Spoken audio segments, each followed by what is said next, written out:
con el tema de la pandemia en sí, pero por el lado de la vacuna. Y estamos en contacto con Claudio Santamaría. Hola Claudio, ¿cómo estás?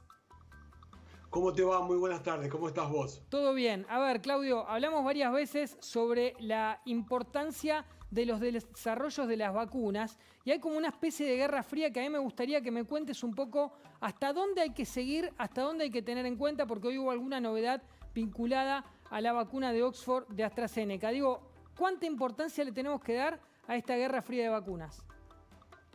Mirá, lo que vos marcás desde el principio es muy importante. Los comunicados que están saliendo son de las empresas. Sí. La única que publicó fase 2 es la de Oxford y hoy un comunicado de la empresa dio una buena noticia.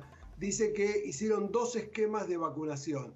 Si aplicaban media dosis y después una dosis entera de vacuna, daba el 90% de eficacia. Si le daban una vacuna completa al principio y la segunda dosis, daba menos porcentaje, daba el 62% de eficacia. La buena noticia que hay es que las vacunas van avanzando y tenemos que esperar resultados científicos. Hoy hay una pelea comercial porque cada empresa quiere vender su vacuna y estamos hablando de millones de dólares y de euros. Ahora, Sí, la de Oxford tiene una ventaja importante que hay que contar, que se conserva en heladera entre 2 y 8 grados y cuesta, a diferencia de las otras, 3 o 4 dólares, cuando las otras cuestan entre 20 y 32 dólares. Hablando de la misma eficacia, son buenas noticias. sí, recordemos que aparte es la vacuna que está produciendo Argentina también directamente en sociedad con AstraZeneca, con este laboratorio anglo-sueco y con la Universidad de Oxford.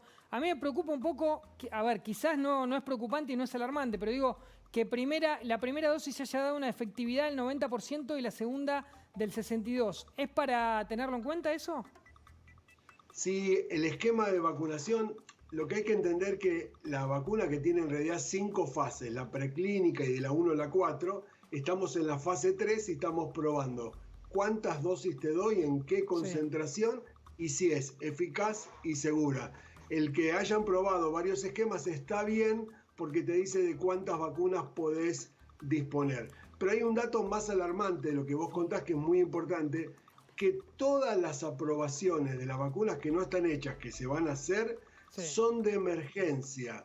Ningún laboratorio se va a hacer cargo de los riesgos, si no, no te venden la vacuna. Claro. Entonces, hay que ir despacio, son buenas noticias, las vacunas van a llegar, van a solucionar el coronavirus, pero nos falta un tiempo de conocer datos científicos, no de empresas. Claudio, en estas últimas semanas, quizás este es el desarrollo o la noticia más importante que vos creas en el avance contra el coronavirus, o los últimos datos también de diferentes performances de vacunas son para tener en cuenta.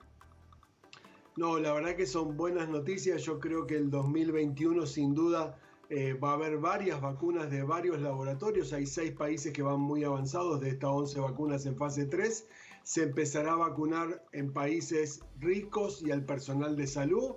Irán llegando las vacunas después acá, pero creo que son buenas noticias. Sin olvidar que faltan datos científicos. Digo, para publicar las noticias de las empresas está bien, pero recordemos que tienen un fin comercial. La única que va a vender al costo y que lo ha dicho es Oxford, las otras no. Entonces hay que ir un poco despacio y aprendiendo, y mientras tanto hay que mantener las medidas de prevención, si no nos puede pasar lo que está pasando en Europa ahora, que tiene una segunda ola de contagios muy grave, cuando Argentina, al igual que Europa, está abriendo todo por las vacaciones y las fiestas. Claro. Eso sí nos tiene preocupados. Claudio, Amalia tiene una consulta para hacerte.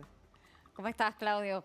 En realidad... Hola, buenas tardes. Buenas tardes, ¿cómo te va? En realidad, 2 cosas importantes. Esto que parece la guerra, ¿viste? O no la guerra fría, por decirlo de alguna manera, pero sí la carrera al espacio, ¿viste? Entre Estados Unidos y Rusia, más o menos. De hecho, los nombres de las vacunas, de alguna manera, así lo dicen y dan datos de una vacuna comercial, como bien decís vos. Entonces, aquí entra lo cultural, donde, de alguna manera, los ingleses que van a vender al costo y tienen este porcentaje tan alto entre la primera dosis y la segunda, porque es casi un 30%, ¿dónde está lo cultural y dónde confiamos? Eso en primer lugar. Y en segundo lugar es que Oxford y AstraZeneca han dicho que depende de la mutabilidad del virus, es la duración que pueda llegar a tener la vacuna, que quizás haya que vacunarse todos los años. ¿Esto es así? Pues una vacuna de emergencia, estamos a contrarreloj.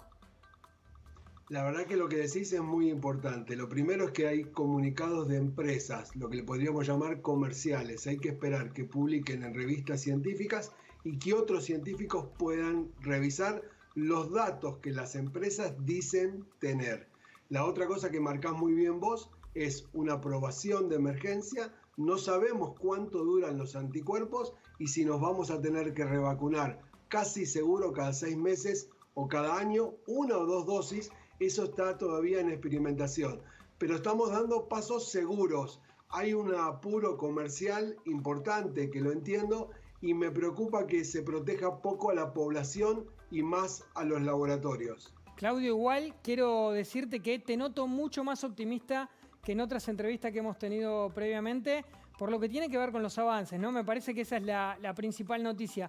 ¿Para cuándo imaginás que puede haber una campaña de vacunación importante y llevada adelante de manera consciente en la Argentina?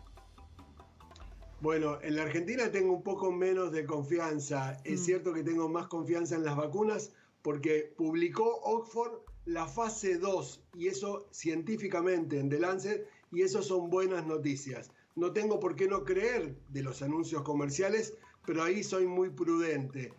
Sin duda las vacunas van a llegar, no en los tiempos que dice el gobierno, y me preocupa que quieran apurar la compra de la vacuna rusa cuando no tenemos ningún trabajo científico publicado de la eficacia de la misma. No dudo porque es rusa, dudo porque no hay trabajos científicos. No me importa qué país la produzca, lo que quiero saber es que está bien hecha, es segura y es eficaz. Claudio, y el tema de los cuidados, que bien lo mencionabas antes, ¿para qué nos tenemos que preparar en los próximos meses? Sobre todo porque viene la etapa del veranito, quizás la gente se empieza a descuidar. ¿Cuáles son los consejos que tenés para dar, no para la segunda ola, sino para este trimestre que se viene de verano?